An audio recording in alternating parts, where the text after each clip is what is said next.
ये रूप सनातन गोस्वामी कौन है? आप लोग खूब नाच के गाते हो। विहरत निस दिन कुंज गलिन में, ब्रज जन मन सुख धाम। मदन मोहन को रूप निरख, सनातन बलि बलि जाए। वृंदावन प्यारो वृंदावन, श्री वृंदावन प्यारो वृंदावन। इतने भाव से आप गाते हैं, आप नृत्य करते हैं, पर वो सनातन गोस्वामी ऐसे ही नहीं मिल गए उनको मदन मोहन जी। वहां रूप गोस्वामी को, रूप सुधा को, रूप गोस्वामी को श्री गोविंद देव जी ऐसे ही नहीं मिल गए। कैसी कृपा हुई है उनके ऊपर, वो सुनना आवश्यक है। तब नाभाजी, वृंदावन की हवा तो चल गई थी चित्त में नाभाजी के, इसीलिए तो रसिक त्रयी आए, क्योंकि रसिक त्रयी से पहले रूप सनातन गोस्वामी का भाव सुनाया। और श्री नाभाजी कहते हैं, संसार स्वाद सुख बात जो, दुरूप सनातन त्याग दियो। गौड़ देश बंगाल होते सब ही अधिकारी, है गए भवन भंडार, विभो भू भुज उनहारी। यह सुख अनित्य विचारि, वास वृंदावन कीन्हो। यथा लाभ संतोष कुंज करवा मन दीनो। ब्रज भूमि रहस्य राधा कृष्ण, भक्त तोष उद्धार कियो। संसार स्वाद सुख बात जो, दुरूप सनातन त्याग दियो। और इसके पीछे एक अंतरंग बात और है। हम 2 पतवारों से नाव चला रहे हैं गिरिराज जी की कथा में। एक तो स्वामी श्री हरदास जी की कृपा की पतवार है, और दूसरी चैतन्य महाप्रभु की पतवार है। एक तरफ तो हमारे चित्र विचित्र बाबा हैं, ये स्वामी जी के अनुयायी, इनके मुखार बिंद को देखते हैं तो श्री हरदास निकलता है। लेकिन जिनकी रोटी हम खा रहे हैं, ऐसे हमारी पूनम दीदी जी के मुख देखते हैं तो फिर यहाँ पे हरे कृष्ण महामंत्र निकलता है। तो ये 2 पतवारों में एक श्री वैष्णव बैठा है। यहाँ भी रसिक त्रयी है, स्वामी श्री हरदास जी, चैतन्य महाप्रभु और स्वामी श्री रामानुजाचार्य जी महाराज, ये भी रसिक त्रयी है। तो कल महाप्रभु जी का ऐसा स्तवन हुआ कथा में कि महाराज कल हमको अपने हाथ से रोटी खानी नहीं दी, अपने हाथ से खवा के गई हैं। कल भी गाना, नेक महाप्रभु जी का कल भी नेक चरित्र सुना देना। अब मुंह में महाराज अपने आप ही प्रसाद पवा में, और बलैया ले लेके जामे मेरी, ये वाला बंगला पद सुना देना, ये वाला भाव और सुना देना। महाप्रभु जी के भावावेश की एक नेक चर्चा कर देना, महाप्रभु जी के वृंदावन आवे की नेक कुछ बात बता देना। मैंने की, मुझे कह रहे हैं रसिक त्रयी सुनाओ, आप कह रही हो महाप्रभु जी सुनाओ। अब हमने कही भैया आप थोड़े हम बचवे की, मैंने कि अपने संप्रदाय वारिन ते सुन ली हूं, वही सुनावेंगे चैतन्य महाप्रभु का भाव। वो नहीं आप सुनाओ एक बार। तो मैं थोड़ी असमंजस में तो पड़ा रात में, लेकिन भक्तमाल जी खुलते ही रूप सनातन जी खुल गए। तो मानो कहे कि भाई रसिक त्रयी में नाभाजी ने बाद में प्रवेश किया, पहले रूप सनातन के पास गए। पहले रूप सनातन से वृंदावन प्रकट तो कराओ, जब वृंदावन प्रकट है जाएगा तब रसिक त्रयी के साथ वृंदावन जाएंगे। तो ऐसे हमारे श्री रूप सनातन गोस्वामी महाराज, संसार स्वाद सुख बात ज्यों, दुह रूप सनातन त्याग दियो। संसार तो बहुतों ने त्यागा, लेकिन यहां पर श्री नाभाजी कहते बात ज्यों। बात मतलब एक बार को आपके सामने खीर बनाई जाए, सब लोग इधर देखना, बहुत ध्यान से सुनो कथा। एक प्रकार से भैया ये कथा है ना, इसको हम अपनी तरफ से बता रहे हैं, वृंदावन रस चंचरीक बनना हो तो इस कथा को बहुत ध्यान से सुनना। हम खुद तो बाहर ही रहते हैं, पर आप में से कई बस जाएंगे या कथा सुन के वृंदावन। ये 7 दिन की पूरी कथा बहुत ध्यान से सुनना, एक एक शब्द सुनना। हमारी वाणी नहीं है, सब महापुरुषों की वाणी है, ये बस आप सुन लीजिए। हमें खुद पे भरोसा नहीं है कि कल फिर कभी कहीं ये दोबारा बातें आवें, अभी आ रही हैं, सुन लीजिए बहुत ध्यानपूर्वक। संसार स्वाद सुख बांत ज्यों, यहां पर श्री नाभाजी ने बांत शब्द का प्रयोग किया। आपके सामने खीर बनाई गई, अधौटा दूध की खीर बनाई गई, बढ़िया बासमती चावल प्रयोग किए गए, वहां में केसर डाली गई, कश्मीर से ला करके खांड डाली गई, गुड़ डालो, आदि आदि बहुत सुंदर बना दी, पर एक बूंद विष डाल दिया, आप खाओगे? लेकिन आप हमें ये बात बताइए, जब वो खीर बन रही थी उसके बनने की प्रक्रिया देख के मुंह में पानी तो आ रहा था, लेकिन एक बूंद विष डलते ही चाहे जितना पानी आया हो नहीं पाओगे। लेकिन विषैली वस्तु भी कई बार सुंदर दिखती हैं, विषैली वस्तु के प्रति भी आकर्षण होता है, विषैली वस्तु के प्रति भी हमारा मन चला जाता है। लेकिन इस संसार में एक वस्तु ऐसी है जिसका उद्गम हमसे ही होता है और हमारा ही मन नहीं होता उसको देखने का, और वो होता है हमारा खुद का वमन। अपनी खाई हुई वस्तु ही गर्भ में जाके जब पुनः मुख से बाहर आ जाए वमन के रूप में, व्यक्ति स्वयं नहीं देखता उसको, जबकि वो खुद से ही प्रकट हुई है। एक बार को विषैली वस्तु स्वादिष्ट लग जाएगी, लेकिन अपने स्वयं का उत्पन्न वमन अच्छा नहीं लगता। अरे कोई और वमन कर रहा हो तो हमारा जी मचल जाता है। वमन इतनी घृणित वस्तु है। यहां पर नाभाजी कहते हैं, रूप सनातन गोस्वामी ने संसार का कैसे त्याग किया? बोले जैसे वमन का त्याग होता है। इतनी घृणा हो गई संसार के प्रति। आप कहोगे महाराज जी शायद हो सकता है उनका जीवन इतना उच्च नहीं रहा होगा इसलिए उनका त्याग होगा। अब जीवन सुन लो उनका कैसा था। बोले गौड़ देश बंगाल हुते सब ही अधिकारी। बोले बंगाल का एक राजा था हुसैन शाह, केवल नाम का राजा था, राज तो पूरे बंगाल पर ये दोनों ही करते थे। क्या स्वर्ण की कमी, क्या रत्नों की कमी, क्या घोड़ों की कमी, एक राजा के समान सारी संपत्ति थी इनके पास में, किसी चीज की कोई कमी नहीं थी। कि भाई ऐसा होता है ना कि कमी ग्रस्त हो गए हों तो सब छोड़ छाड़ के आ गए हों, नहीं, कोई कमी नहीं थी। इनका पूर्व देह का नाम जो था वो अमर और संतोष। श्री रूप गोस्वामी जी का नाम था संतोष और श्री सनातन गोस्वामी जी का नाम था अमर, पूर्व देह का नाम। ये नाम तो फिर महाप्रभु जी ने रखा है इनका, रूप गोस्वामी और सनातन गोस्वामी। ब्राह्मण कुल में जन्मे थे, किसी चीज की कोई कमी नहीं। श्री नाभाजी वर्णन करते हैं और श्री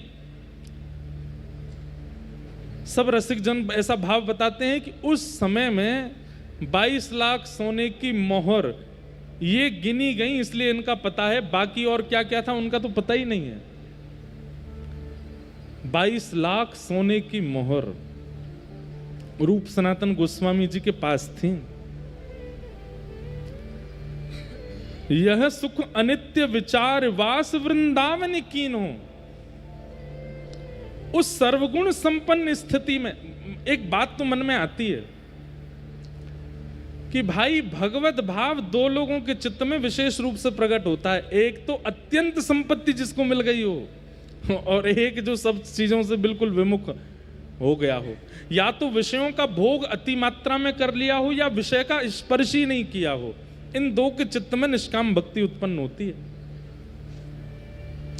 मध्यस्थ वालों को ज्यादा यत्न करना पड़ता है निकलने के लिए। हम आप सब मध्यस्थ वाले हैं, इसलिए हमको यत्न ज्यादा करना पड़ता, क्योंकि हमने भोग भी देख रखे हैं और वैराग्य त्याग भी देखते हैं, इसलिए हमको थोड़ा परिश्रम ज्यादा है। पर दो प्रकार के लोग, या तो अति भोग जिन्होंने किया हो या स्पर्श ही ना किया हो भोग वस्तु का, इनमें निष्काम प्रेम का उद्दीपन सहजता से हो जाता है।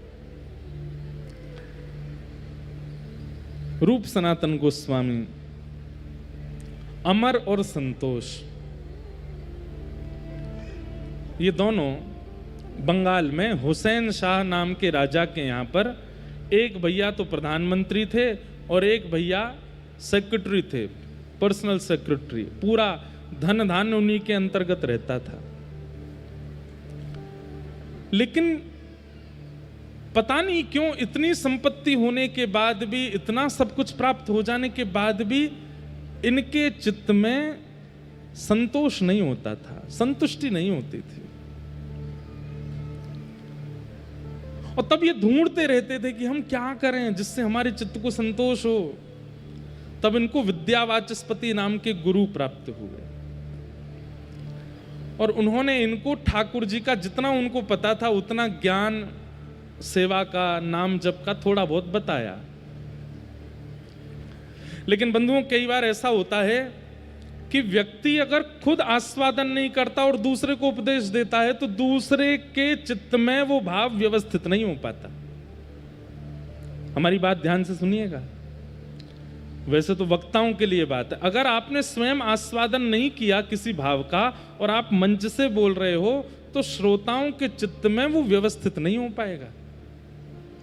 तो विद्यावाचस्पति ने जो भक्ति मार्ग इनको बताया था उससे ये नाम जप तो करते थे, उससे सेवा तो करते थे, पर स्थिति इतनी तीव्र नहीं हो रही थी।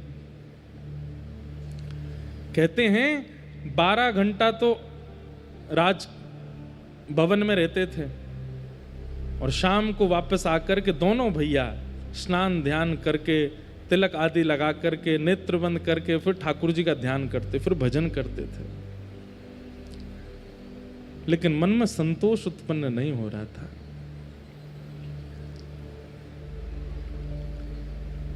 तभी आपने किन्हीं के द्वारा महाप्रभु श्री चैतन्य जी का नाम सुना।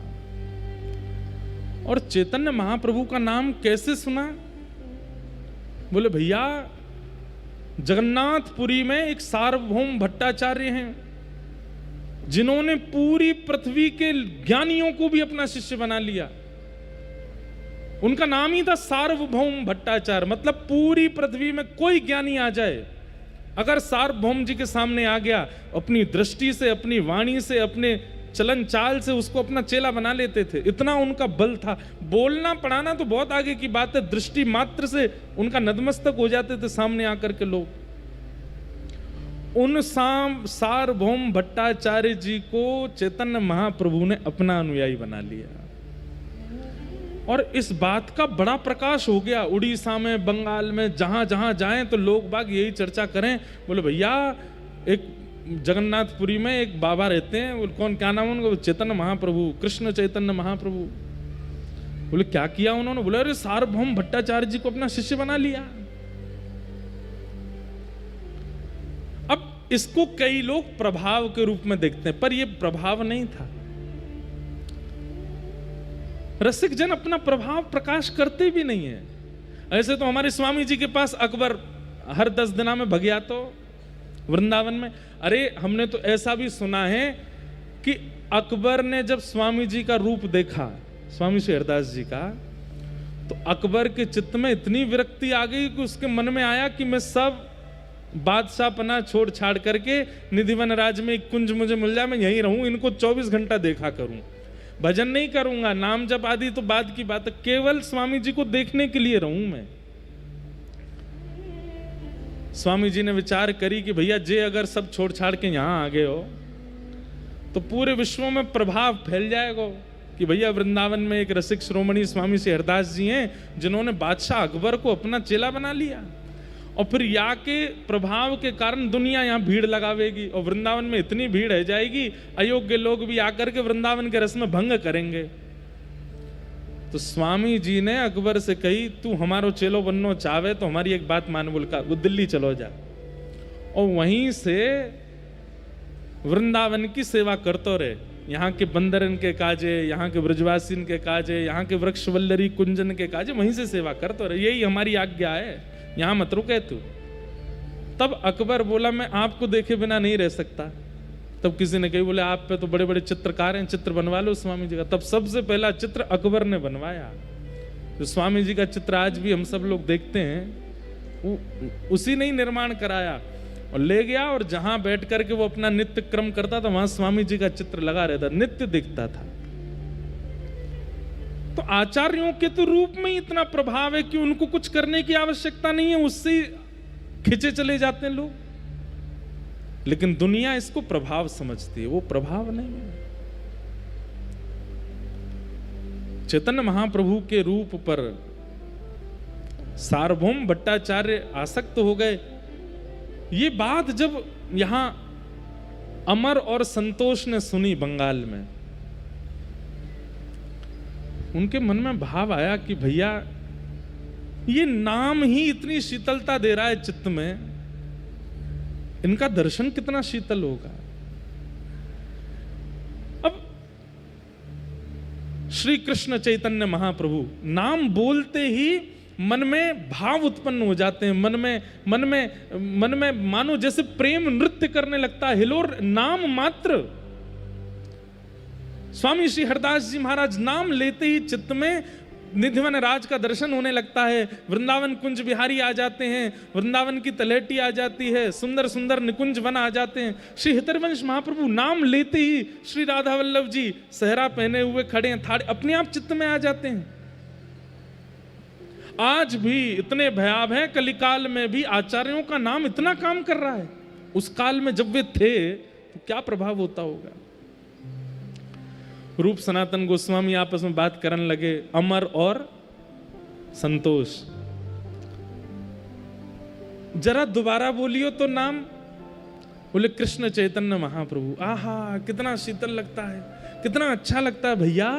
ये नाम कितना मधुर है, ये नाम इतना मधुर है तो इनका दर्शन कितना मधुर होगा, इनकी वाणी कितनी अच्छी होगी। जब इनके सामने हम बैठेंगे और ये बोलेंगे उस समय क्या होगा हमारा।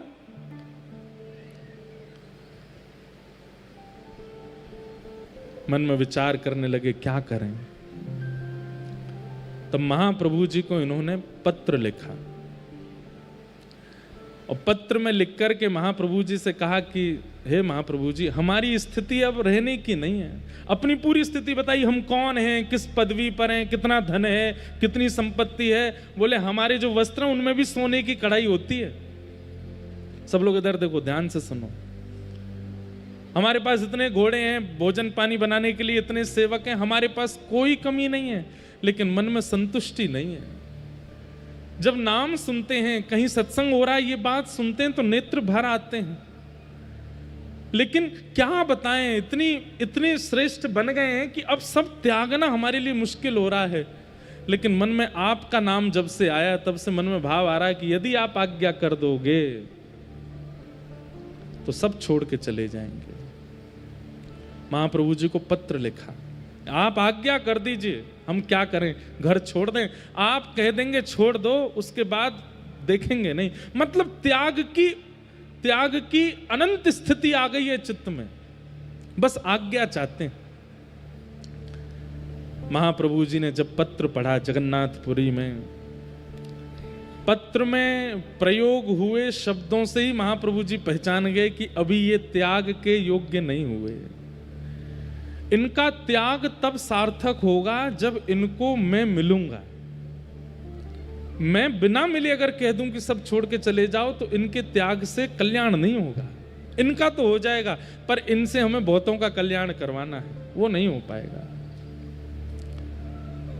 वही वाली बात जो आज कथा के प्रारंभ में कही कि एक तो होता है फल का स्वयं टूट के गिर जाना, और एक होता है किसी के द्वारा तोड़ना। महाप्रभु जी ने पत्र में कहा अभी प्रतीक्षा करो, और तुम्हें छोड़ने की आवश्यकता नहीं, मैं आऊंगा और मैं आकर के तुमसे मिलकर के तुम्हारा घर छुड़वाऊंगा, तुम्हारी सारी जो स्थिति है उसका त्याग करवाऊंगा, तब तक और प्रतीक्षा करो। रूप गोस्वामी पाद को जैसे ही पत्र मिला वो तो नाचने लगे, आनंद निमग्न हो गए। महाप्रभु जी आएंगे, हमसे मिलने आएंगे, हम पर कृपा करने आएंगे। तब महाप्रभु जी वृंदावन गए।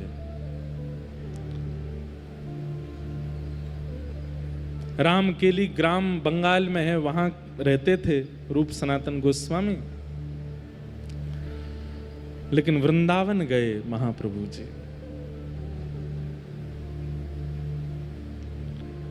और श्री वृंदावन में इमली तला दर्शन किया है। सेवा कुंज के पास में इमली तला है। कहते हैं कि वो वृक्ष स्वयं हमारे प्रिया प्रियतम ने एक साथ द्वापर युग में ही लगायो। और उसके लिए कई लोगों ने बड़ी कथाएं ऐसी बनाई है कि राधा रानी ने उसको शाप दे दिया, क्योंकि किशोरी जी श्रृंगार करके जा रही थी सेवा कुंज में और नीचे एक इमली को वो आ गए फल, तो किशोरी जी को पाम रिपट गए, उनको श्रृंगार बिगड़ गया, तो क्रोध में आके उन्होंने शाप दे दिया। ऐसी कथा लोग बताते हैं, पर हमारा पुराना घर वहीं है, इमली तला के पास ही है, हम बचपन से वहीं रहे। ऐसा भाव बना दिया हो होगी तो ठीक है, लेकिन भाई हमारी किशोरी जी को गुस्सा ना आवे, और गुस्सा आवे तो शाप दे दें, वो भी इतनी सी बात पे, ऐसा है ना सके। तो वो इमली तला, जैसे ही महाप्रभु जी वहां पहुंचे, बैठ गए वृक्ष। तब वृंदावन प्रकट नहीं हुआ था, वृंदावन सघन वन था। वृंदावन में अभी रास्ते भी नहीं बने हैं। वृंदावन केवल दो पहचान थी वृंदावन की, एक श्री यमुना जी, दूसरे गिरिराज जी। इनके बीच में जो समाहित है वो वृंदावन है। उस समय महाप्रभु जी वृंदावन आए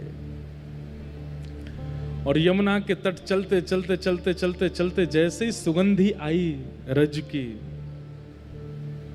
समझ गए महाप्रभु जी यही है वो वृंदावन।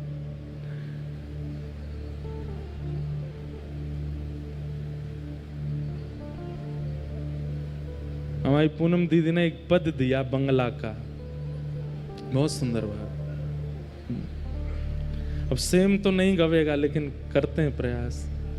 मानो महाप्रभु जी, एक बात बताएं आपको, महाप्रभु जी को इमली तालाब पे बैठे बैठे रात्रि की चंद्रमा निशा जैसी हुई तो रास का अनुभव हुआ। यहां से श्याम सुंदर चले आ रहे हैं, यहां से किशोरी जी आ रही हैं, सब सखियां श्रृंगार कर करके आ रही हैं। यमुना के तट पर पुलिन पर अद्भुत रास हो रहा है, और उस रास में स्वयं महाप्रभु जी भावावेश में प्रविष्ट होकर के नृत्य कर रहे हैं ठाकुर जी के साथ। वे तो राधा भाव में निमग्न हो जाते थे, स्वयं को किशोरी जी भाव में। उन्होंने प्रार्थना की थी कि राधा भाव विरह भाव मेरे चित्त में आवे। रास का अनुभव हुआ, और रास करते करते करते महाप्रभु जी को क्रोध आया थोड़ा सा। कैसे? महाप्रभु जी बोले, जय जय, आपने द्वापर में जो रास विहार किया उसमें एक पक्षपात किया। क्या? आपकी वेणु की ध्वनि केवल गोपियों को सुनाई दी, कंस को क्यों नहीं सुनाई आपने?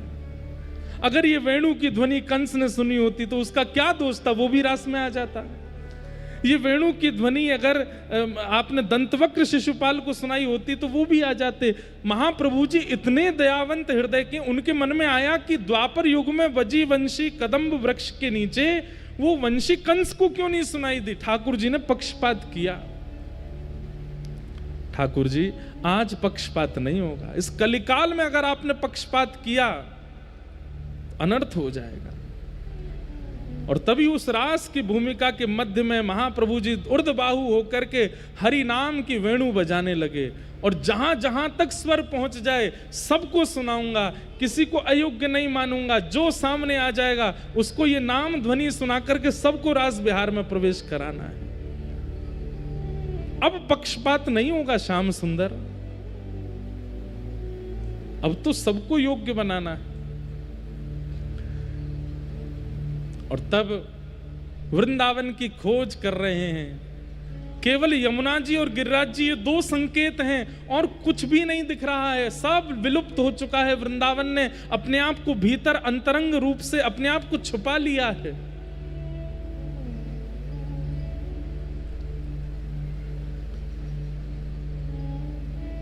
देखो देखो बोलो बोलो गोपेश्वर कोथाय अमर प्राणेश्वर। बोलो बोलो गोपेश्वर कोथाय अमर प्राणेश्वर। मानो गोपेश्वर महादेव को देख करके कहते हैं, अरे बोलो गोपेश्वर, मेरे प्राणनाथ गोपीनाथ कहाँ हैं? ये वृंदावन ही तो है, यमुना जी बह रही हैं, यहीं आसपास ही गोपीनाथ होने चाहिए, बताओ ना वो कहाँ हैं? बोलो बोलो गोवर्धन कोथाय अमर गिरिधारी। बोलो बोलो गोवर्धन कोथाय अमर गिरिधारी। हे गोवर्धन नाथ, वो कहाँ हैं जो ऊर्ध्वबाहु होकर के एक भुजा को कटी पर धर के धारण करके ब्रज की रक्षा करने के लिए गिरिराज जी उठाए थे? वो कहाँ हैं? दिख क्यों नहीं रहे इस गिरिराज जी में?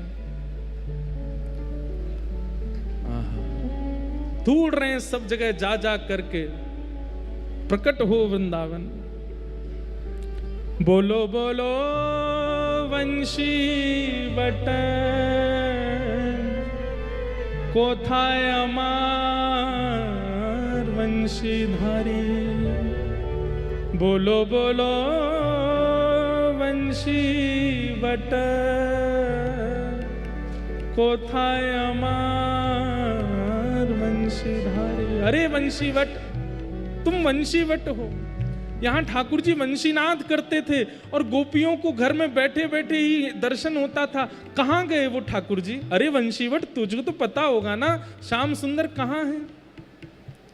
सब जगह ढूंढ रहे हैं, पूछ रहे हैं, श्याम सुंदर मिल जाए कहीं। बोलो बोलो वृंदावन कोथाय अमर वृंदा विपिन। बोलो बोलो वृंदावन कोथाय अमर वृंदा विपिन। बोलो बोलो ब्रज रज। जैसे गोपियों की स्थिति हुई है, जल से, थल से, वृक्षों से पूछती हैं, ऐसे चेतन महाप्रभु वृंदावन में सबसे पूछ रहे हैं। बोलो बोलो ब्रज रज कोथाय अमर गोपालन। बोलो बोलो गोपेश्वर कोथाय अमर प्राणेश्वर। तभी चंद्रमा की ओर दृष्टि गई है। अरे शरद चंद्रमा, तुम ही प्रकट हुए थे। तब शुकाचार्य जी कहते हैं, भगवान पिता रात्रि शरदोत्फुल्ल मल्लिका विक्षरंतुम मनश्चक्रे योग मायाम उपाश्रिता। आज तुम प्रकट हुए हो, लेकिन ये वृंदावन सूना क्यों पड़ा है? बोलो बोलो शरद चंद्र कोथाय अमर राधा रमण। बोलो बोलो शरद चंद्र कोथाय अमर राधा रमण। ढूंढ रहे हैं कहां है वृंदावन। रोते हैं, बिलकते हैं, भावावेश में आ जाते हैं। अरे सामान्य ब्रजवासी जिसको पोखर तालाब समझते हैं, महाप्रभु जी कहते हैं निकलो बाहर, ये पोखर नहीं है, ये राधा कुंड है। ये किशोरी जी के द्वारा, किशोरी जी के मनोभाव के लिए श्री कृष्ण ने प्रकट किया था। ये राधा कुंड है। महाप्रभु जी स्नान करते हैं, राधा कुंड की रज लेकर के द्वादश तिलक करते हैं, वहीं नृत्य करने लग जाते हैं। अरे तब गिरिराज जी की परिक्रमा भी निर्मित नहीं थी। महाप्रभु जी भ्रमण करते हुए पूरी गिरिराज जी की परिक्रमा करते हैं, दिख जाता है कि ये गिरिराज जी हैं, यहाँ राधा कुंड है, यहाँ श्याम कुंड है, ये पूछरी के लौटा है, यहाँ ठाकुर जी की छठी उत्सव हुआ, ये जतिपुरा है।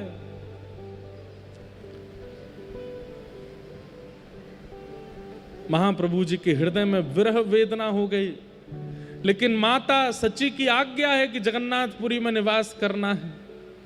लेकिन महाप्रभु जी के चित्त की आज्ञा है, महाप्रभु जी के चित्त का भाव है कि वृंदावन का प्राकट्य करना है, और उस प्राकट्य के लिए कुछ करना पड़ेगा। तभी महाप्रभु जी को याद आया कि कुछ पत्र आए थे मेरे पास, और उन पत्रों में 2 भाइयों के पत्र हैं। कौन हैं दोनों? बोले एक का नाम अमर है, एक का नाम संतोष है, चलो वहीं चलते हैं। और श्रीधाम वृंदावन से महाप्रभु जी अपने समस्त भक्त मंडली के साथ निकल पड़े हैं। कहां? यहां रामकेली गांव जो कि बंगाल में है, और वहां महाप्रभु जी पहुंच गए।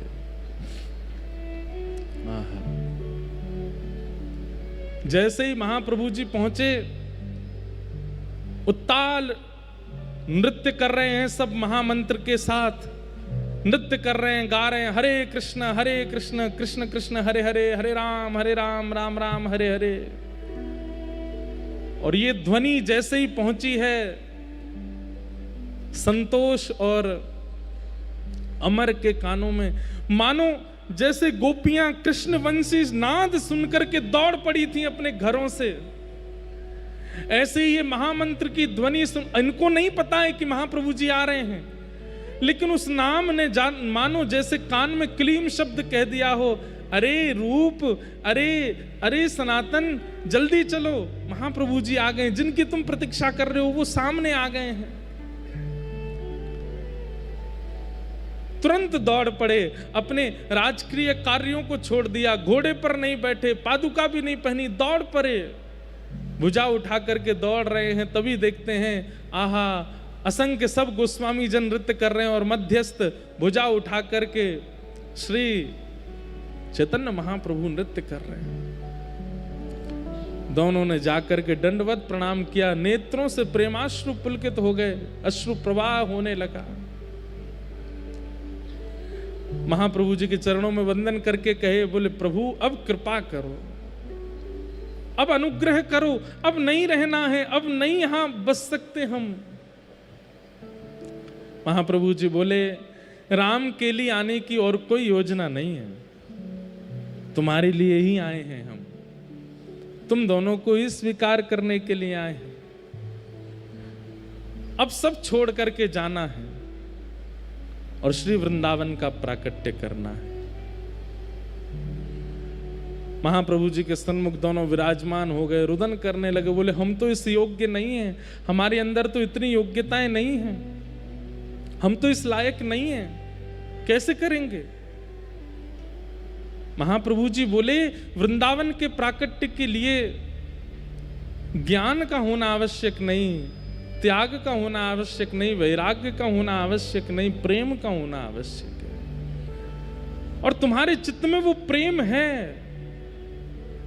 ये त्याग की जो बार बार इच्छा तुम्हारे चित्त में प्रकट हो रही है, वो प्रेम करवा रहा है, वो तुम्हारे चित्त का प्रेम करवा रहा है, क्योंकि ये संसार उस प्रेम को समझ नहीं रहा है, उसका ये अधिकारी नहीं, इसलिए तुम्हारा यहां से मन उखड़ रहा है। अब हमारी आज्ञा है, अब तुम दोनों कुछ दिन साधन करो और सब व्यवस्थाओं से निवृत्त होकर के श्रीधाम वृंदावन जाओ, और वृंदावन जाकर के वृंदावन के विलुप्त स्थानों का प्रकट करो, वृंदावन के लीला स्थलों का प्रकट करो, वृंदावन की रस चर्चाओं का प्रादुर्भाव करो।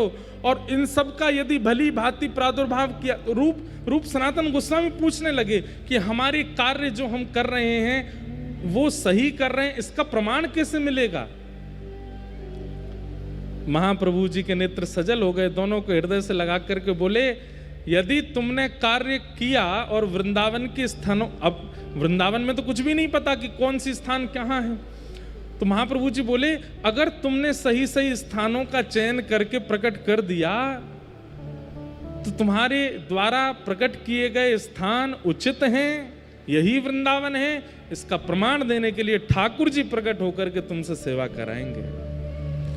वृंदावन में भूमिगत ठाकुर जी अगर प्रकट हो गए और प्रकट होकर के तुमसे कहें कि मेरी सेवा करो, तो समझ जाना कि तुमने जो जो स्थान प्रकट किए वो उचित थे। महाप्रभु जी ने कहा, अभी कुछ दिन और तुम्हारे साधन रह गए हैं, उनको पूर्ण करो। हम फिर मिलेंगे और फिर शिक्षा प्रदान करेंगे, उसके बाद वृंदावन जाना। सोचिए, विचार कीजिए। ये रूप सनातन गोस्वामी हैं, महाप्रभु जी स्वयं पहुंच गए उनके पास में, उनको वृंदावन भेजने के लिए। वृंदावन चित्त में विरह प्रकट करता है, मन होता है कि चलें वृंदावन, चलें वृंदावन, चलें वृंदावन। लेकिन मैं हमेशा कहता हूं कि 3 संकेत हैं। वृंदावन स्वप्न में आवे, ध्यान में आवे कि चलें वृंदावन, उसके बाद प्रतीक्षा करो कोई प्रसाद वृंदावन का आ जाए, उसके बाद फिर तीसरा प्रतीक्षण करो कि कोई ब्रजवासी आकर के कह दे। और जैसे ही कोई ब्रजवासी आकर के या ब्रजभाव से चित्त जिसका रमा हुआ है, ऐसा आचार्य चरण आकर के अगर आज्ञा कर दे कि जाओ वृंदावन, फिर नहीं रुकना है, फिर तो वृंदावन जाना है। रूप सनातन गोस्वामी को महाप्रभु जी के दर्शन लाभ हुए, सत्संग मिला। ये एक क्षण का दर्शन महाप्रभु जी ने इसलिए दिया ताकि इनके चित्त में और विरह बढ़े और भावना बढ़े वृंदावन की। और कुछ दिन के लिए उनको उन्हीं के ही रस में रहने के लिए आज्ञा की, अभी रहो कुछ दिन और, फिर से आज्ञा करूंगा तब जाना वृंदावन, तब तक योजना बनाओ। और महाप्रभु जी ने कृपा की और कृपा करके महाप्रभु जी राम केली से प्रस्थान कर गए। रूप सनातन गोस्वामी अब तो दिन रात रोते हैं, इतना विरह उनका मन में होता है। बस अब तो एक ही चीज स्मृति में रहती है, जहां विराजत राधा राम, जहां विराजत राधा राम, नटवर नंद किशोर, नटवर नंद किशोर, नटवर नंद किशोर, नटवर नंद किशोर, चलो मैंने वृंदावन की, चलो मन वृंदावन की, चलो मैंने वृंदावन की, चलो मन वृंदावन की, वृंदावन की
जहाँ निर्तत नंद किशोर, जहाँ निर्तत नंद किशोर, जहाँ नाचत नंद किशोर, जहाँ नाचत नंद किशोर। हे चलो मन वृंदावन की ओर, चलो मन वृंदावन की ओर। हे चलो मन वृंदावन की ओर, चलो मन वृंदावन की ओर। वृंदावन की ओर, वृंदावन की ओर। वृंदावन की वृंदावन की ओर। हे चलो मन वृंदावन की ओर, चलो मन वृंदावन की ओर। हे चलो मन वृंदावन की ओर, चलो मन वृंदावन की ओर। घर घर तुलसी ठाकुर सेवा, घर घर तुलसी ठाकुर सेवा। घर घर तुलसी ठाकुर सेवा, घर घर तुलसी ठाकुर सेवा। ओ दर्शन दे चित चोर,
श्री रूप सनातन गोस्वामी।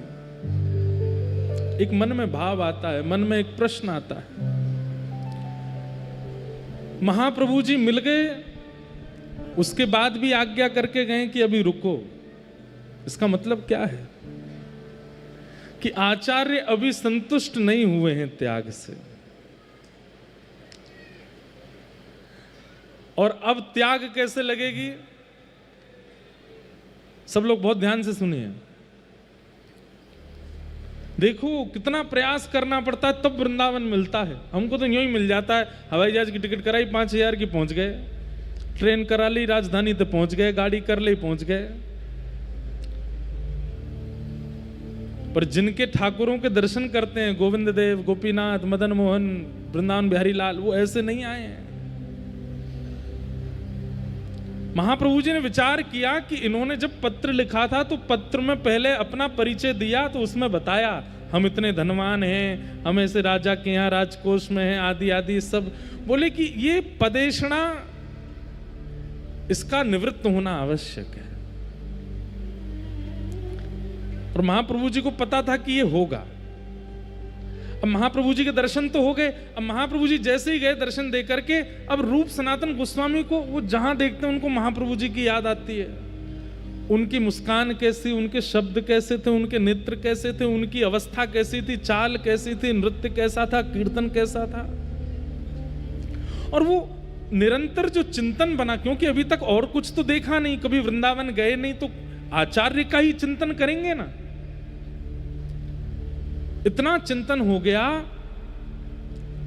कि अब विवेक बुद्धि जागृत होने लगी, और अपने राजपद जिस पर वो कार्यरत थे उससे उनको थोड़ी थोड़ी घृणा जैसी होने लगी।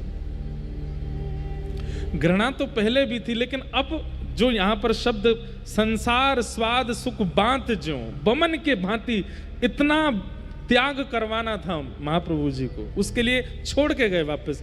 यही भागवत जी में सुनने में आता है कि ध्रुव जी महाराज को ठाकुर जी ने दर्शन देकर के कहा अभी 36,000 वर्ष और रहो पृथ्वी पे। ध्रुव जी रोने लगे, बोले आपके दर्शन से तो मुक्ति मिल जाती है और आप मुझे कह रहे हो 36,000 वर्ष और रहो, क्यों?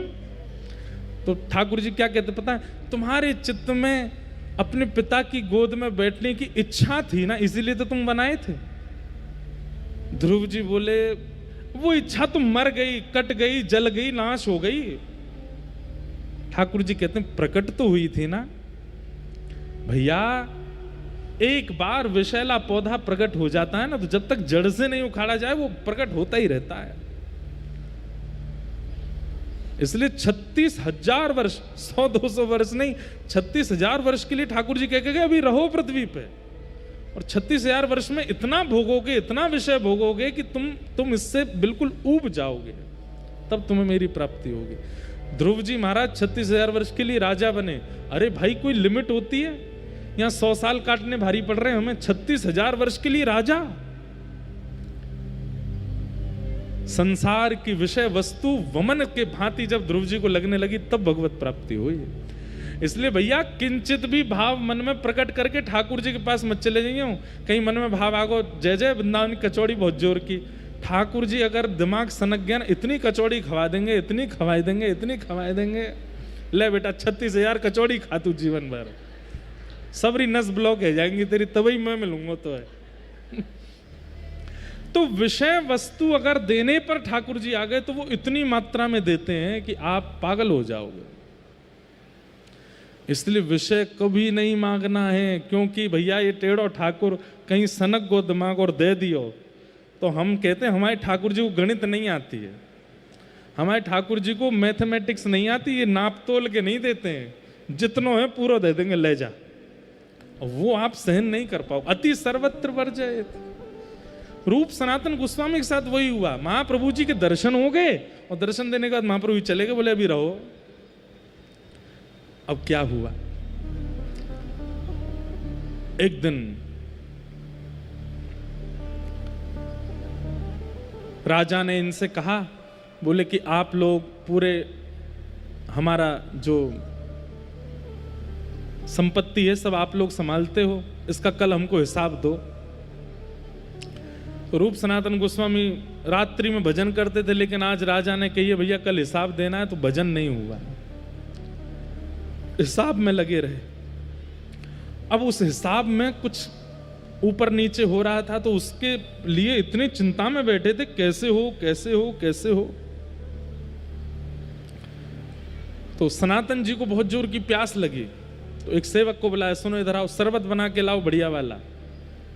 इसलिए महाप्रभु जी ने अभी आज्ञा नहीं की वृंदावन जाने की। क्यों? अभी भी कहीं ना कहीं थोड़ी तो राज इतना भोगा है, थोड़ा तो है अभी इनके चित्त में, जब तक निकलेगा नहीं तब तक नहीं जाएंगे ये वृंदावन। तो अपने एक सेवक को कहा शरबत बना के लाओ, प्यास लगी है। खुद हिसाब लिख रहे थे दोनों भैया बैठ के। तो सेवक गया और अंधेरे में उसको पता नहीं चला, पानी में उसने बूरे की जगह मैदा मिला दिया और मिला करके घोल करके इनको दे। अब ये इतने ज्यादा निमग्न होकर के ध्यान कर रहे थे, पीते जा रहे हैं और लिखते जा रहे हैं। प्रातः काल का समय हुआ तो सेवक ने रसोई में जाके देखा, तो उसको पता चल गया कि भाई मैदा मिल गया पानी में। दौड़ा दौड़ा गया, बोले इनके पेट में दर्द होगा, आप कहीं बीमार नहीं हो जाएं, चरणों में मुझे क्षमा कर दो, कल रात्रि अपराध हो गया। रूप सनातन को क्या हो गया, आपको नहीं पता चला? बोले नहीं, हमें तो कुछ नहीं पता चला। रात्रि में शरबत कैसा था? हाँ बढ़िया था, हम तो भाई हिसाब में इतने तल्लीन बैठे थे कि हमने ध्यान ही नहीं दिया, हम तो पी गए, बस प्यास लगी थी। महाराज आपसे मेरी प्रार्थना, आज कुछ खाइएगा नहीं। बोले क्यों?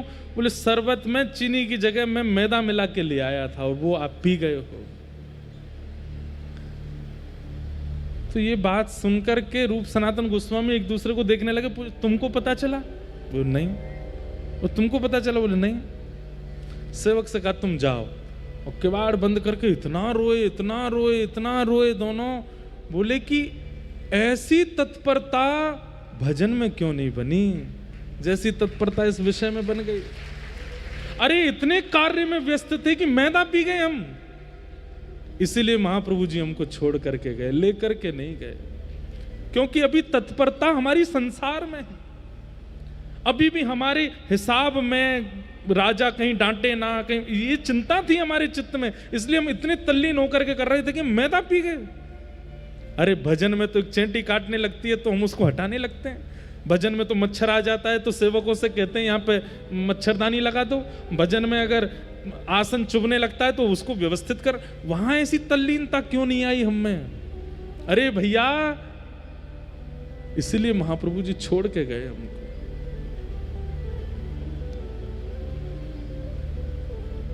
अब तो यही चिंता बनी हुई है दोनों की कि ऐसी तत्परता भजन में क्यों नहीं बनी हमारी। एक दिन राजा ने अर्धरात्रि में, अमर संतोष नाम थे पूर्व के, इनको बुलाया। बोले अमर को बुला के लाओ, हमको एक हिसाब के बारे में बात करनी है। अर्धरात्रि का समय, भजन में बैठे थे अमर। इतने में इस सेवकों ने आगे कहा राजा आपको अभी बुला रहे। तुरंत इन्होंने माला वहीं की वहीं विराजमान कर दी। अपने भैया संतोष से कहा तुम तो अपना नाम जप करो, मिल के आऊं, राजा बुला रहा है। अर्धरात्रि में पालकी में बैठ करके निकल गए, पालकी में घूमते थे।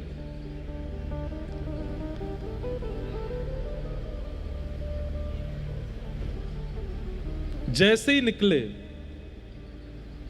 वर्षा हो रही थी, पानी भरा था, लेकिन ये तो महाराज हैं, तो पालकी में बैठ के जा रहे हैं, बेचारे कहार वर्षा में भीगते चप चप करते लेके जा रहे हैं इनको। इतने में ही एक घर पड़ा और उस घर के सामने से जैसी पालकी निकली तो पैरों की आवाज जल पे चलने की हो रही थी। तो भीतर सोए आदमी ने अपनी पत्नी से कहा अरे द्वार खोल, कहीं अपने रिश्तेदार तो नहीं आए। पत्नी बोली नहीं नहीं रिश्तेदार नहीं। बोले पैरों की आवाज तो आ रही है। तो पत्नी बोली कुत्ता होगा, कुत्ता घूम रहा होगा बाहर। अरे देख तो ले कहीं कुत्ता नहीं हुआ तो। बोले नहीं तो चोर होगा, रात में कहीं चोरी करने जा रहा होगा। अरे एक बार देख तो ले। बोले और ज्यादा से ज्यादा क्या होगा, कोई राजा का दूत होगा। ये बात अमर ने पालकी में बैठे बैठे सुन ली। बोले इन तीन के अलावा कोई नहीं हो सकता इतनी रात में बारिश में, या तो कुत्ता होगा या चोर होगा, कोई राजा का दूत होगा।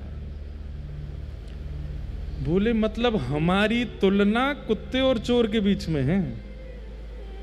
हम जिस अपनी गरिमा महिमा को कहीं ना कहीं कुछ समझ बैठे हैं, और इतनी वर्षा में भी कहारों को लगा करके पालकी में बैठ के जा रहे हैं, वहां ये सामान्य से घर के लोग हमको चोर और कुत्तों के बीच में तोल रहे हैं।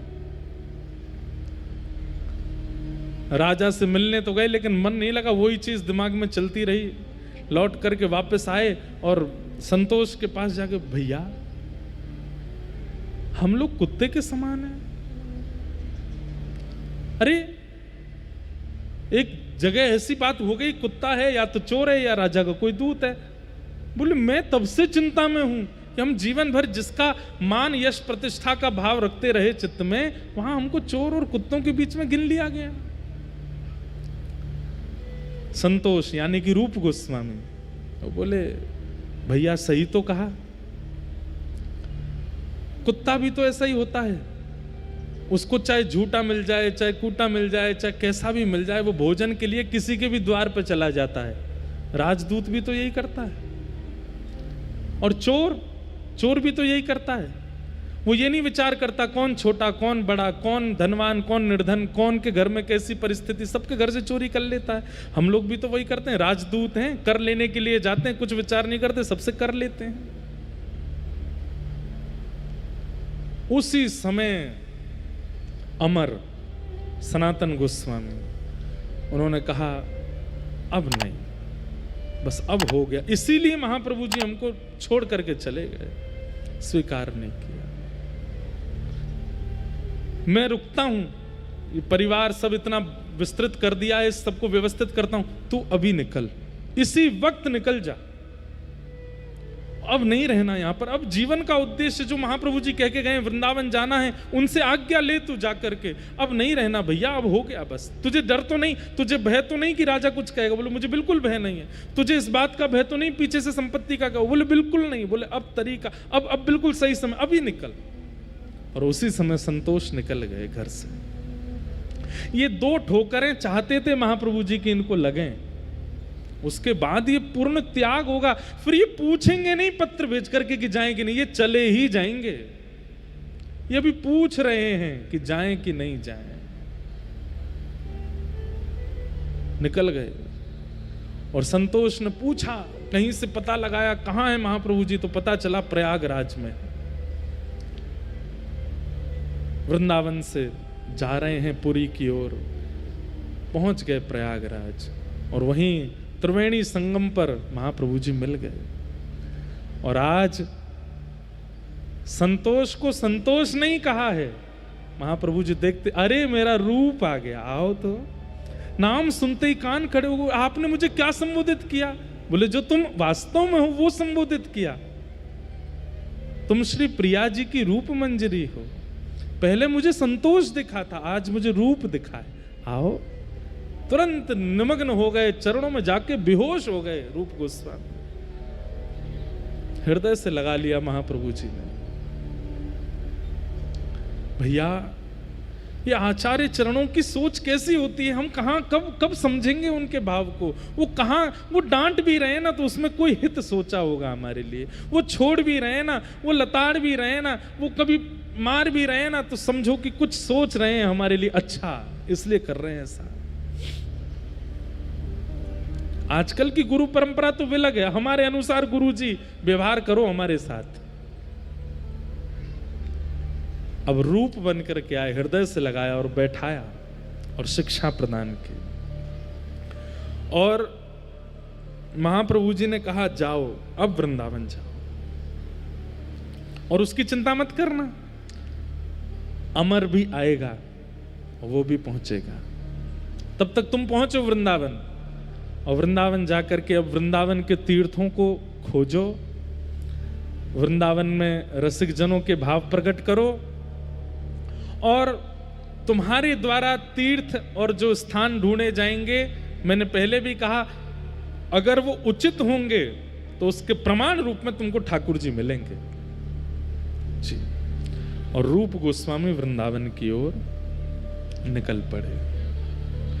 यहां पर सनातन गोस्वामी जो कि अमर हैं, जिनका नाम, वो सब व्यवस्थाएं करने में लगे हैं। बोले क्यों, इतनी सारी मुद्राएं सोने की आदि सब पड़ी हैं यहाँ पर, इनको कहीं व्यवस्थित कर जाओ।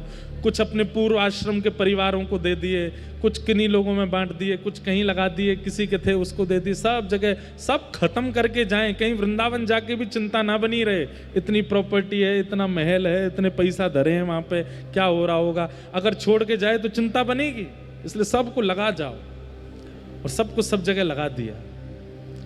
बस अब प्रतीक्षा कर रहे थे कि उत्कंठा चित्त में ऐसी आवे कि बस भागूं वृंदावन की ओर, तब निकलूंगा। यहां राजा ने देखा इतने दिन हो गए ये अमर और संतोष आते नहीं है। एक दिन राजा ने घर पर जाकर के देखा तो पूछवाते थे, तो ये कभी कहते हम बीमार हैं, कभी कहते कोई घर में पूजा चल रही है, कभी कहते कोई पधार गया है, सूतक लगे हैं, आदि आदि। आज राजा ही आ गया, हुसैन शाह ही आ गया। और आकर के उसने जब देखा तो देखा यहाँ तो कीर्तन चल रहा है और यहाँ अमर बैठ करके बढ़िया नाम जप कर रहे हैं, नेत्रों से आंसू बह रहे हैं। बोले ये सब क्या किया तुमने? वहां पूरा राजकीय हमारा शासन इतने खतरे में, तुम यहाँ बैठकर ये नाम जप कर रहे हो, कीर्तन कर रहे हो और बहाना बना दे तो बीमार हो। असली बात क्या है? हम तुम्हारा वेतन बढ़ा दें कि तुमको कुछ दे दें, क्यों नहीं आते हो राजभवन में? अमर के आंखों से आंसू आ गए। बोले अब नहीं होगा हमसे, हम सच बताएं तो हम लायक नहीं है। भैया एक बात कह दूं, बुरी लगेगी, अटपटी लगेगी, लेकिन वृंदावन रस जाके चित्त में आ जावे ना, वो संसार के लिए नालायक हो जाता है। वो किसी लायक नहीं रहता, फिर संसार के किसी काम का है नहीं वो। हमारे श्री हरिराम व्यास जी वृंदावन आए, उनका पूरा परिवार ओरछा से ढूंढते ढूंढते वृंदावन आ गया और ढूंढ रहे हैं कहां हरिराम व्यास जी, इनसे तो हमारा घर चलता है। हरिराम व्यास जी अपने परिवार के लोगों को यही बात कहते हैं, वहां पद भी है कि भैया अब मैं तुम्हारे लायक नहीं हूं। वो हरिराम व्यास जो दिग्विजय करता था, जीत जीत करके धन लेकर के आता था, वो स्थिति मेरी नहीं है अब। वृंदावन के रूख हमारे माता पिता गुरु बंधु,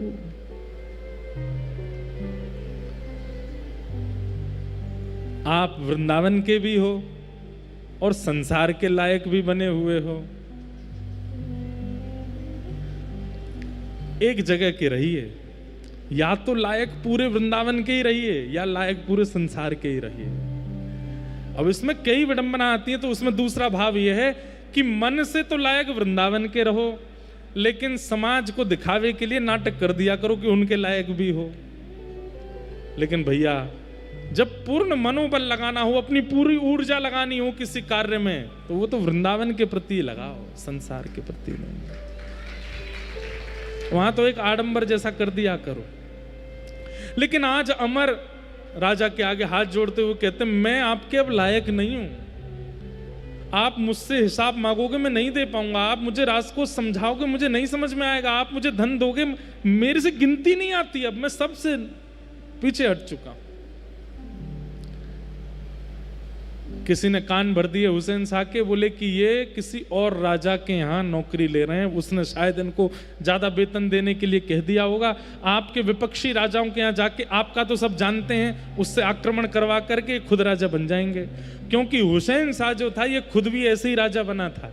ये पहले किसी और राजा का सेवक था, उसकी सब जानकारी लेकर के दूसरे राजा के यहाँ जाके नौकरी करने लगा, उस राजा से आक्रमण करवा करके ये इस नगर का राजा बना। तो हुसैन शाह को लगा जैसा मैं बनाऊं वैसे ये बन जाएगा, इसको पकड़ के कारागृह में डाल दो। और सनातन गोस्वामी को कारागृह में डाल दिया, अमर को कारागृह में रहने लगे। लेकिन उनको बस एक ही चिंता थी कि बस अब वृंदावन जाना है, मौका मिलते ही वृंदावन भागना है, अब नहीं रहना यहां पर। सोचो, विचार करो, एक एक क्षण कैसा लगता रहा होगा उनको। एक दिन जो सिपाही था वो इनका मित्र था, क्योंकि ये वहीं के प्रधानमंत्री थे। सिपाही ने कहा कि आपने मेरी बड़ी मदद करी थी हमेशा, आप कहो मैं आपको देख नहीं पा रहा हूं, ऐसे राजा के साथ मिल जाइए ना। सनातन बोले नहीं अब नहीं मिलना, लेकिन मैंने तेरी इतनी मदद की हमेशा, तेरे को राजा से छुपा छुपा के मैंने खूब पैसा दिया, आज तू मेरी मदद नहीं करेगा? बोले क्या करना है? बोले तू ताला खोल दे। अच्छा, राजा को पता चल जाएगी, मार देगा। बोले मैं दिखूंगा तो मारेगा ना, तो बोल देना कि गंगा स्नान करने गए, उसी में डूब गए, और मेरी मृत्यु ही मानना, क्योंकि मैं इतना दूर चला जाऊंगा, कभी दिखूंगा नहीं। मैं तेरे हाथ जोड़ूं, पैर जोड़ूं, तू ताला खोल दे। और उस व्यक्ति ने खोल दिया ताला। आधी रात में ही सनातन गोस्वामी भाग गए वहां से, और इनको पता चला कि महाप्रभु जी कहाँ हैं। तभी पता चला प्रयागराज से महाप्रभु जी काशी आए हैं। ये काशी पे प्रकाशानंद जी पर कृपा करने के लिए आए हैं, जो हम कल सुन रहे थे, जिनको प्रबोधानंद बना के भेजा। ये तुरंत काशी पहुंच गए। वहां जाकर के जैसे ही महाप्रभु जी को प्रणाम किया, महाप्रभु जी, अरे मेरा सनातन आया है, आ जाओ। उनको रूप कह करके संबोधित किया, इनको सनातन कह करके संबोधित किया। नेत्रों से अश्रुपात होने लगे। बोले आपने मेरा पूर्व नाम नहीं कहा। बोले वो तो मैं भूल गया, तेरा असली नाम तो सनातन है, तू तो हमारी श्री जी की मंजरी है। हृदय से लगा लिया। वहां रूप गोस्वामी को शिक्षा देकर के वृंदावन भेजा, अब यहां सनातन गोस्वामी को शिक्षा दी, और शिक्षा देकर के कहा अब जाओ वृंदावन। रूप पहले ही चला गया है, और मैंने और भी कुछ भावयुक्त लोगों को वृंदावन भेज दिया, वो सब तुम्हें मिलेंगे, वृंदावन जाओ। वृंदावन की ओर श्री सनातन गोस्वामी निकल गए। इनके मार्ग में भी 2-3 घटनाएं हुई, उसका भी बहुत सुंदर वर्णन करते हैं आचार्य चरण।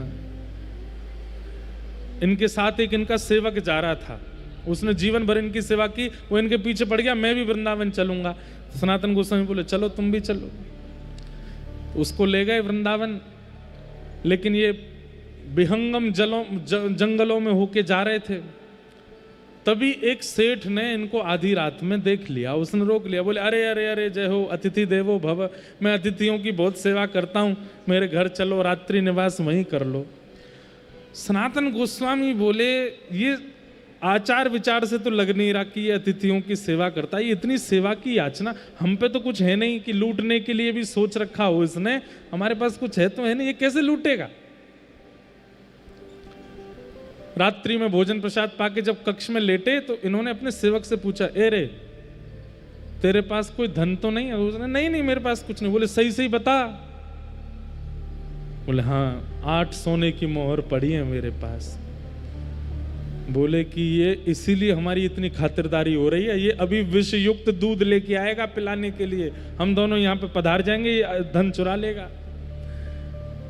जैसे ही वो सेठ दूध लेके आया तो सनातन गोस्वामी बोले तुम इधर बैठो, ला निकाल 8 सोने की मोहर, ये धरो, आपके यहाँ हम खा रहे हैं, सो रहे हैं, रह रहे हैं, इसकी आप दक्षिणा ले लो।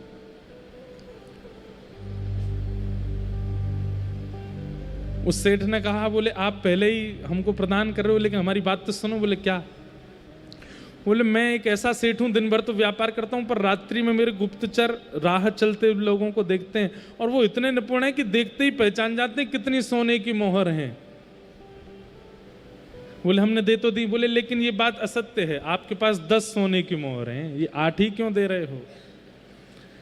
रूप गोस्वामी सनातन गोस्वामी चेला को देखा, बोले क्यों रे? बोले हाँ सही कह रहे हैं, तो 10 ही। बोले 2 भी निकाल, दे दे इसको। दे दी। वो बोला ठीक है भैया, अब आप लोग मुक्त हो, जा सकते हो, दूध मत पीना, इसमें जहर मिला है। सनातन गोस्वामी बोले वो तो हमको पहले ही पता था, तुम जिस तरीके से खातिरदारी कर रहे थे। लेकिन फिर सनातन गोस्वामी ने अपने शिष्य से कहा, बोले सुन मेरी एक बात मानेगा? बोले क्या? तू लौट जा, तू यहीं से लौट जा, क्योंकि अभी वृंदावन प्राप्ति के लिए तू योग्य नहीं हुआ। यहां मैं और मेरा भाई 22-22 हजार 22-22 लाख सोने की मोहरों को त्यागा है, तुझसे 8 सोने की मोहर नहीं त्यागी गई, वो भी 10 थी, तू मुझे 8 बता रहा है। ये मन में जो तेरी थोड़ी सी आसक्ति है ना संसार के प्रति, इसके साथ तू वृंदावन नहीं जाएगा, इसको छोड़। और सुन, तू वापस जा, फिर कभी अनुभव हो वृंदावन का तो आ जाना।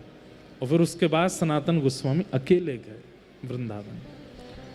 वृंदावन में जैसे ही प्रवेश हुए महाआवेश हो गया, नेत्रों से अश्रु गिरने लगे, शरीर कंपायमान हो गया। वृंदावन में प्रविष्ट होते ही मानो जैसे अब पैदल चल करके नहीं गए हैं, दंडवत लगाते हुए यमुना जी की ओर जा रहे हैं, दंडवती करते हुए यमुना जी की ओर जा रहे हैं।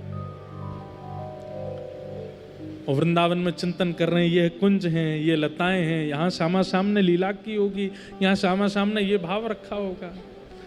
तभी रूप गोस्वामी, उनको पता चला कि भैया भी आ गए हैं, दौड़ करके गए, हृदय से लगा लिया, बोले मैं रूप। अब देखो एक ही भैया हैं, लेकिन आज मिल रहे हैं, अपना परिचय दे रहे हैं एक दूसरे को, मैं रूप हूं। अरे रूप तुम कितने सुंदर हो, मैं सनातन हूं। आहा, दोनों ने हृदय से एक दूसरे को लगाया, बोले तुम रूप हो, मैं सनातन हूं, तुम रूप हो, मैं सनातन हूं। एक दूसरे को हृदय से लगाया और दोनों वृंदावन में जैसे महाप्रभु जी ने पद्धति बताई, कहते हैं नृसिंह पुराण को पास में रखा। नृसिंह पुराण में भूदेवी नृसिंह भगवान से पूरी पृथ्वी की बारे में पूछती है, ये खंड कैसा, ये खंड कैसा, ये खंड, और पूछते पूछते भूदेवी पूछती है बराह पुराण में बराह भगवान से कि वृंदावन ब्रज के बारे में बताओ। तब वहां वराह भगवान ने भूदेवी को जो वृंदावन के बारे में बताया उनको पढ़ते हैं और पढ़ करके निकल जाते हैं दोनों भैया ढूंढने के लिए। वराह भगवान बता रहे थे इधर ये कुंड होगा, इतनी दूरी पर होगा। जैसे वहां खुदाई करना शुरू करते हैं तो अवशेष मिलने लगते हैं, कहीं ठाकुर जी के चरण चिन्ह मिल जाते हैं, कहीं पर कुछ मिलता है, कहीं पर किशोरी जी के गले के आभूषण मिलते हैं, कहीं पर कुछ। और जैसी थोड़ी देर खुदाई तभी वहां सरोवर प्रकट हो जाता है, दोनों भैया नृत्य करने लग जाते हैं। आहा, एक सरोवर प्रकट हो गया। फिर रात्रि में जब सोते हैं तो स्वप्न में ठाकुर जी आते हैं, उसी सरोवर पर क्रीड़ा करते हुए दोनों भैयाओं को दिखाते हैं। सुबह उठ करके दोनों बात करते हैं, रात्रि में स्वप्न में क्या देखा, बोले जिस सरोवर की हमने खोज करी वहां पर प्रिया प्रियतम दोनों रास विहार कर रहे। दूसरा कहता आगे आगे तू नहीं बोल, आगे मैं बोलूंगा। किशोरी जी के वस्त्र ऐसे थे, श्याम सुंदर के मुकुट ऐसे। बोले हाँ हाँ भैया ऐसे ही। मतलब एक ही स्वप्न दोनों को आता है और प्रमाणित हो जाता है कि तुमने जिस सरोवर को खोजा वहां लीला हुई है। कभी कभी 3-3, 4-4 दिन व्यतीत हो जाते थे, कोई लीला स्थली नहीं मिलती थी। तब महाप्रभु जी ने आज्ञा की थी कि जब कोई लीला स्थली ना मिले तो फिर दोनों बैठ जाना और किशोरी जी का स्तवन करना, किशोरी जी का चिंतन करना, प्रिया जी को पुकारना, वो कृपा करके अनुग्रह करके शायद कोई संकेत दें, और थोड़ी देर चिंतन करने के बाद फिर खोजना, फिर कुछ मिलेगा। दोनों भाई बैठ जाते और किशोरी जी का स्तवन करते। एक भाव मुझे बहुत प्रिय लगता है, मन में भाव आया मानो रूप सनातन ऐसे ही गाते होंगे। राधे राधे करुणामयी कृष्ण प्यारी, मेरी सुधली जो श्री वृषभानु दुलारी, मेरी सुधली जो श्री वृषभानु दुलारी। इतना सुंदर भाव है ये। हमारी श्री जी के यहाँ गाते हैं सब, नित्य गाना चाहिए। सोचो वृंदावन में आकर के यहाँ रूप सनातन गोस्वामी किशोरी जी का स्तवन करते हैं, और जब स्तवन करते हैं उसके बाद उन्हें कोई लीला स्थली का दर्शन होता है। हे मनोहारिणी रासेश्वरी रस रूपा, हे मनोहारिणी रासेश्वरी रस रूपा, हे मनोहारिणी रासेश्वरी रस रूपा, हे मनोहारिणी रस रूपा ब्रज ब्रज विलासिनी ब्रज वासिनी ब्रज की भूपा। ओ ब्रज विलासिनी ब्रज वासिनी ब्रज की भूपा। ललितादिक सहचरी सर्वज्ञ स्वरूपा। ललितादिक सहचरी सर्वज्ञ स्वरूपा। हे ललितादिक सहचरी सर्वज्ञ स्वरूपा। ललितादिक सहचरी सर्वज्ञ स्वरूपा। निज प्रणत वत्सला स्वामिनी परम अनुपा। निज प्रणत वत्सला स्वामिनी परम अनुपा। हे गोप वंशमणि ब्रज बरसाने वारी। ब्रज गोप वंशमणि ब्रज बरसाने वारी। मेरी सुधली जो श्री वृषभानु दुलारी। हो मेरी सुधली जो श्री वृषभानु दुलारी। राधे राधे करुणामयी कृष्ण प्यारी। राधे राधे करुणामयी कृष्ण प्यारी। मेरी सुधली जो श्री वृषभानु दुलारी। ओ मेरी सुधली जो श्री वृषभानु दुलारी। एक बात मन में आती है, जब आचार्यों ने इतना श्रम किया ब्रज प्राप्ति के लिए, हम लोग इतनी सहजता से ब्रज में रहते हैं, हमें श्रम नहीं करना पड़ता, इसलिए जबरदस्ती श्रम किया करो, परिक्रमा जाए करो। कभी कभी बिहारी जी में पीछे से ही धक्का खा के दर्शन कर ले करो। कभी कभी ऐसे ही दंडवती लगाए लगाए के परिक्रमा कर ले करो। अरे क्योंकि हमने श्रम किया ही नहीं, ब्रज में आ गए सहज भाव से, तो जबरदस्ती श्रम कर लो या तन से श्रम करवाए लो। भैया ये बात मैं बहुत भली भांति जान रहा हूं कि मोते लेके पीछे तक ऐसा कोई भी ना है जाके चित्त में कोई विषय ना हो। सबके चित्त में है, हम सब विषय युक्त हैं, फिर भी वृंदावन में पड़े हैं। इन सबके भाव और इन सब कथाओं को सुनकर के कभी कभी घृणा होती है अपने ऊपर कि हम कहाँ हैं ब्रजवासी होने लायक, हम कहाँ हैं वृंदावनवासी होने के लायक। इसलिए भैया जबरदस्ती अपने शरीर से नेक नेक तप करवाते रहे करो। ये कथा में इतनी देर बैठनो, थोड़ी गर्मी सहनो, थोड़ा अव्यवस्था सहनो, या कुछ तप समझ के सह लियो, इतना ही कर ले हम, या से ज्यादा तो हमसे हो को नहीं।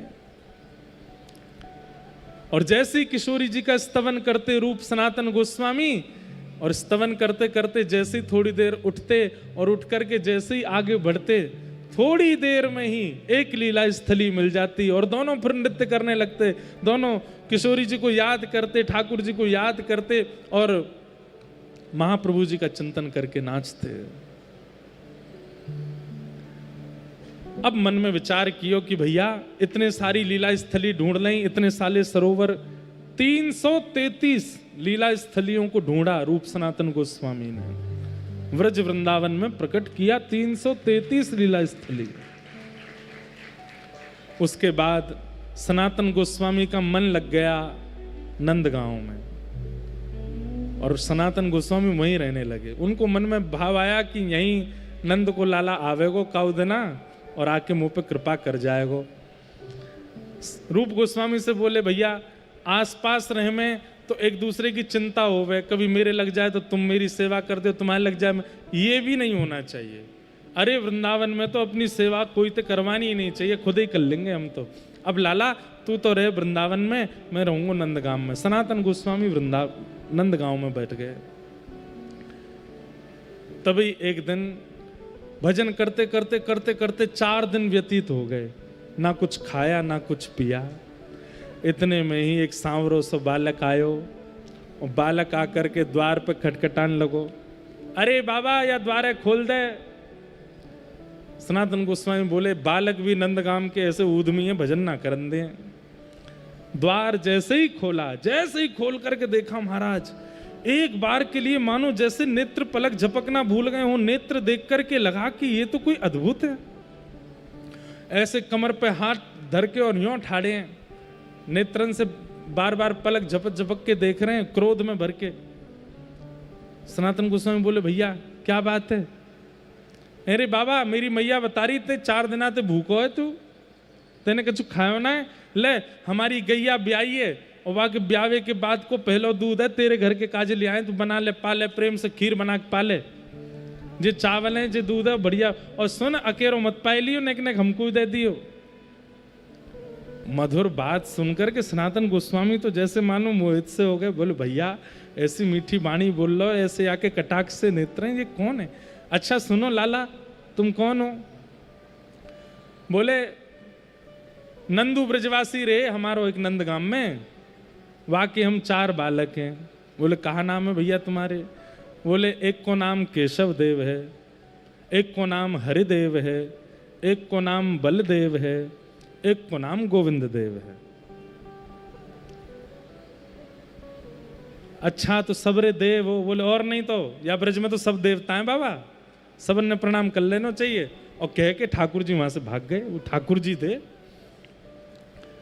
बाबा ने खीर बनाई, लेकिन वही बलदेव, केशव देव, हरदेव, गोविंद देव वही कानों में गूंज रही है आवाज। कैसे नैन मटका रहे थे, कैसे कमर पे हाथ धर के ठाड़े थे, कैसे बोल रहे थे। बाबा ने खीर बनाई, खीर बना करके पहले तो ठाकुर जी को भोग लगाई। ठाकुर जी को भोग लगा, बोले मैं बाद में पाऊंगा, पहले ही 4 बालक कन्ने बांटी आऊं। और खीर को लेकर के पात्र हाथ में निकल पड़े नंदगाम में। ब्रजवासी ने तो बोले भैया नंदू ब्रजवासी को घर कौन सा है? बोले हमें तो यहाँ इतने साल है गए, कोई नंदू ब्रजवासी ना मिलो आज तक। अरे नहीं नहीं, वो नंदू ब्रजवासी जिनके 4 छोरा हैं, एक को नाम बलदेव, एक को नाम हरदेव, एक को नाम गोविंद देव, एक को नाम केशव देव। अरे बाबा जी तो कोई ना है नंदगाम में, ऐसा कोई ना है जब 4 छोरा हो, हैं तो बहुत, लेकिन जे 4 नाम बारो हमें तो ना पतो। और बोले बाबा ब्रज है, यहाँ पे देव कह के तो कोई ना पुकारे। कोई को नाम हरदेव होगा तो हरदो हरदो कहते होंगे, कोई को नाम केशव केशव देव होगा तो केशु केशु कहते होंगे, यहाँ देव कह के तो कोई ना बुलावे। बोले नंदू तो नाम ठीक लग रहा, नंदू तो है सके, लेकिन यहाँ कोई ना है। ढूंढते ढूंढते ढूंढते बोले अरे भैया दूध दे के गए हो, चावल दे के गए हो, सब दे के गए हो। इतने में एक ब्रजवासी, भावुक ब्रजवासी, बोले बाबा कौन है ढूंढ रहे हो? बोले कोई नंदू ब्रजवासी, वहाँ के 4 बालक है, हरदेव, केशव देव और गोविंद देव और बलदेव। ब्रजवासी ने हृदय से लगा लिया। बोले बाबा अरे जे नंदू ब्रजवासी कोई नहीं, नंद बाबा ही नंदू ब्रजवासी हैं। और नंदू ब्रजवासी के दोनों छोरान के 2-2 नाम हैं। बोले बलदेव यानी कि दाऊ दादा, और बलदेव ही गोवर्धन में हरदेव बन के बैठे हैं, तो हरदेव और बलदेव ये एक हैं, और केशव देव और गोविंद देव ये कृष्ण हैं। आपके यहाँ जो लाला आए वो शाम्बरण को? बोले हाँ। अरे बाबा अब तो चकाचक है गई, साक्षात नंद को लाला ही आयो, वही दे के गयो दूध। आहा, सनातन गोस्वामी तो नृत्य करने लगे, जय हो ठाकुर जी की बलिहारी। यहां रूप गोस्वामी के साथ अलग लीला चल रही है वृंदावन में, क्योंकि अब ठाकुर जी को प्रमाणित करना है ना कि तुमने जो स्थान ढूंढे हैं वो उचित है। रूप गोस्वामी को रात्रि स्वप्न आया और स्वप्न में क्या दिखा कि जहां आप भजन करते वहीं पास में गोमा टीला है, और उस गोमा टीला के अंदर ही मैं विराज रहे हूं। मुंह को वहां से निकालो, मैं तुमसे सेवा कराना चाहूं। ठाकुर जी बात कर रहे हैं। रूप गोस्वामी हड़बड़ा करके उठे, बोले ये स्वप्न में मैंने क्या देखा? गोमा टीला? कहाँ है गोमा टीला? ठाकुर जी कह रहे हैं मुझे सेवा करानी है, मुझे लेके जाओ। तुरंत आपने स्नान किया, स्नान करके जैसे ही बाहर आए, सुबह सुबह भोर है रही, हल्के हल्के सूर्य प्रकट भये,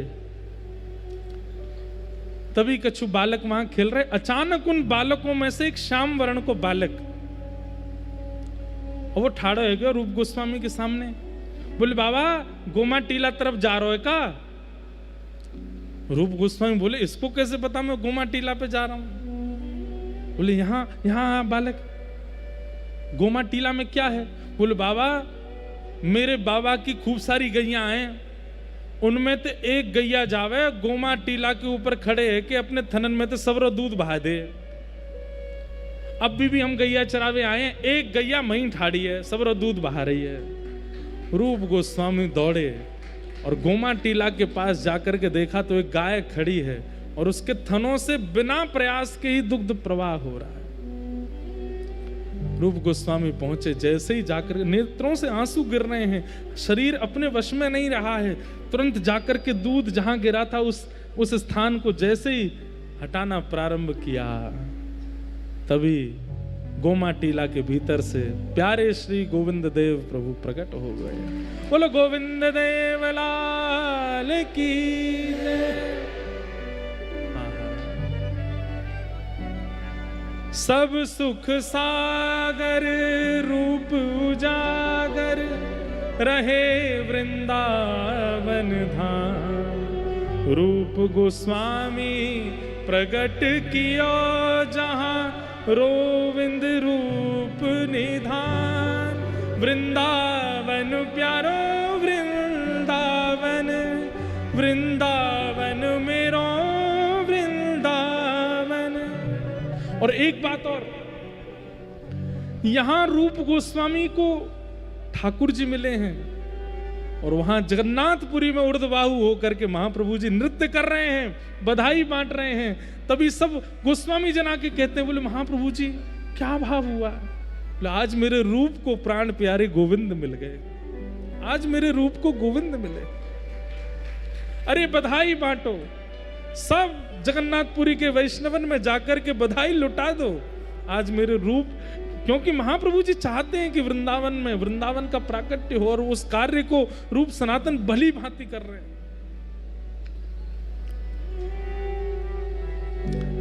आनंद में भर गए, भावावेश में चले जाते हैं और महाप्रभु जी स्वयं चिंतन करने लगते हैं कि हे श्याम सुंदर,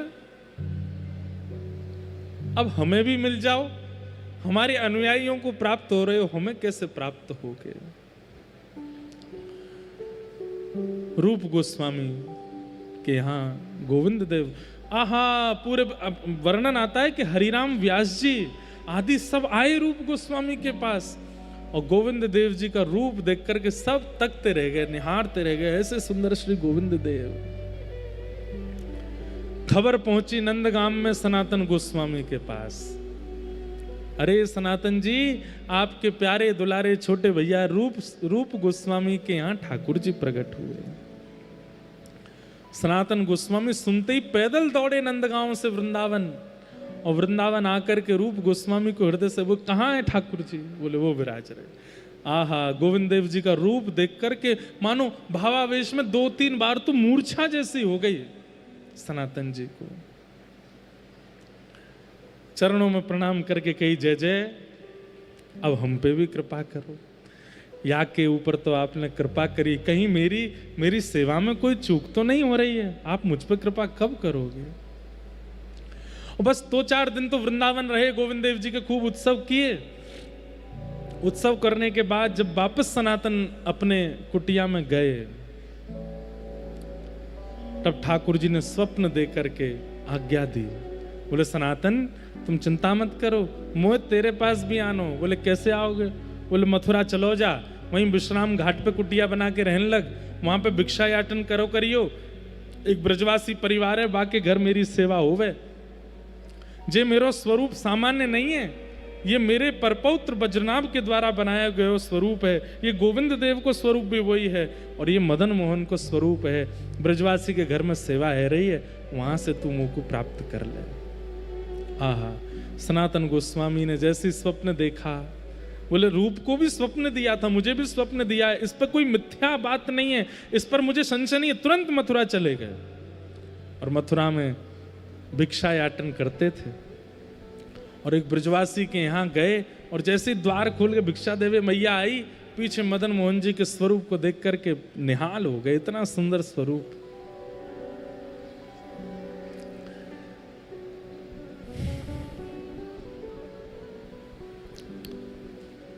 लेकिन ठाकुर जी से बोले अब आप ही, मैं मैया से कैसे कहूं कि मुझे मिल जाओ, आप ही कुछ कृपा करो। ठाकुर जी ने मैया को स्वप्न दे दिया। बोले मैया सेवा पूर्ण भई अब तेरी। बोले मैया बोली कहाँ भैया? बोले एक तो इतने साल की आपकी सेवा करी, पहली बार तो मेरे स्वप्न में आए और वह स्वप्न में आकर के भी ये बता रहे हो कि मेरी सेवा पूरी है गई। ठाकुर जी बोले मैया तू 7 दिना की मेहमान हो रहे। मैया बोली या तो बढ़िया, तो स्वप्न में आते ही नहीं, ये कैसे समाचार दे रहे हो आप? ठाकुर जी बोले मैया तू चली जाएगी और तेरे बाद तेरो पूरा परिवार लड़ेगो, हम लेंगे सेवा, हम लेंगे सेवा। और भाव कोई में ना है, सब पैसा कमावे को मेरी सेवा लेंगे। एक बाबा तेरे यहाँ भिक्षा लेवे आवे, सनातन बाबा। बोले हाँ, वो मेरी सेवा करेगो। कल को जैसे भिक्षा लेवे आवे तो मोह वाकू प्रदान कर दियो। ठाकुर जी ने स्वप्न में आज्ञा दे दी। दूसरे दिन सनातन गोस्वामी जैसे, अब आप सोचो कितने ठाकुर जी स्वप्न देकर के अपना पता बता रहे हैं, ठाकुर जी स्वप्न देकर के सेवा पधरवा रहे हैं। ये भक्ति की स्थिति है, इसे ही रास कहते हैं। आप ठाकुर जी को प्राप्त करना चाहो वो रस, पर ठाकुर जी आपको प्राप्त करना चाहे वो रास है, वो रास है।